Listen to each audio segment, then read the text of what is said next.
Assalamualaikum warahmatullahi wabarakatuh. Perkenalkan, nama saya Nisha Rizky Maulidia dari kelas 10 PPLG 1. Di sini pada kesempatan kali ini saya akan mempresentasikan biografi mengenai Sunan Ampel, yaitu salah satu tokoh sentral dalam penyebaran agama Islam di Indonesia, khususnya di Pulau Jawa. Nah, Sunan Ampel memiliki nama asli Raden Muhammad Ali Rahmatullah.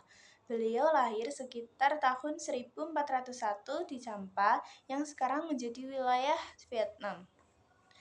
Ayahnya adalah seorang ulama besar yang bernama Syekh Ibrahim As-Samarkandi dan ibunya adalah Dewi Chandrawulan, putri Raja Champa. Jadi, sejak lahir beliau sudah berada di lingkungan yang religius dan terhormat. Kedatangan ke Jawa diperkirakan Sunan Ampel datang ke Pulau Jawa pada pertengahan abad ke-15. Dalam perjalanannya, ia sempat singgah di Palembang dan Tuban sebelum akhirnya menempat di daerah Ampel Denta yang kini termasuk wilayah Surabaya. Di sana, beliau diangkat menjadi imam dan dihormati masyarakat sehingga dikenal dan mendapatkan gelar Sunan Ampel. Pesantren dan peran sebagai guru, salah satu warisan terbesarnya adalah pesantren Ampel Denta yang didirikan sekitar tahun 1440 Masehi. Pesantren ini menjadi pusat pendidikan Islam di Jawa Timur dan melahirkan murid-murid besar juga yang kita kenal sebagai Wali Songo, seperti Sunan Bonang, Sunan Derajat, Sunan Giri, serta Raden Patah, pendiri Kesultanan Demak.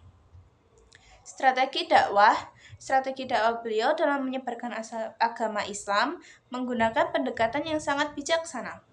Beliau menerapkan metode mau'izah hasanah, yakni dengan nasihat yang baik dan mujadalah billati hiya ahsan, yaitu berdialog dengan cara yang penuh hikmah.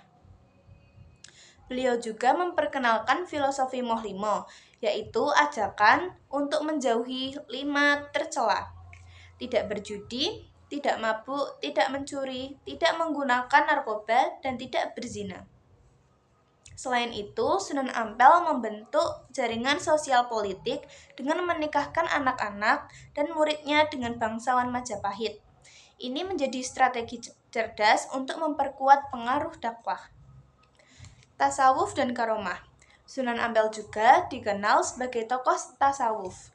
Ia mengajarkan pentingnya melihat dengan mata hati atau biru yatil fuad, serta memperdalam pemahaman tentang tauhid. Banyak yang percaya beliau memiliki karomah, salah satunya kisah tentang Nabi Soleh.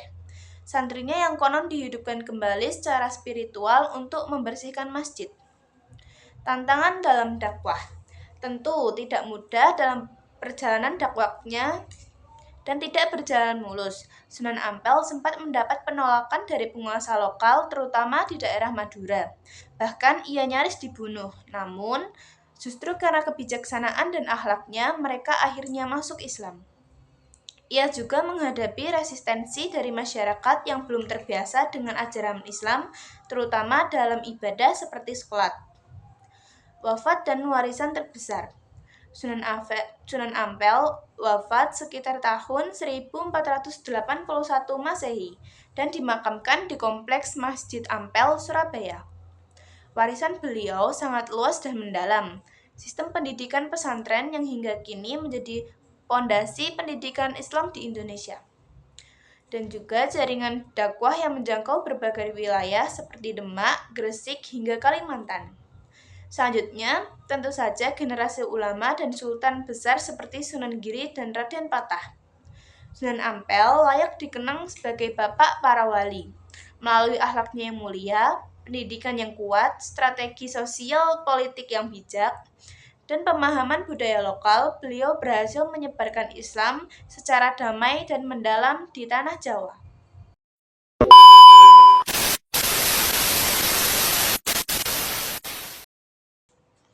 Sekian presentasi dari saya mengenai sosok Sunan Ampel, yaitu pendiri pesantren, guru para wali, dan juga perancang strategi dakwah yang lembut. Semoga dari kisah beliau kita dapat terinspirasi untuk menegakkan nilai kebijaksanaan dan juga pendidikan dalam kehidupan kita. Wassalamualaikum warahmatullahi wabarakatuh.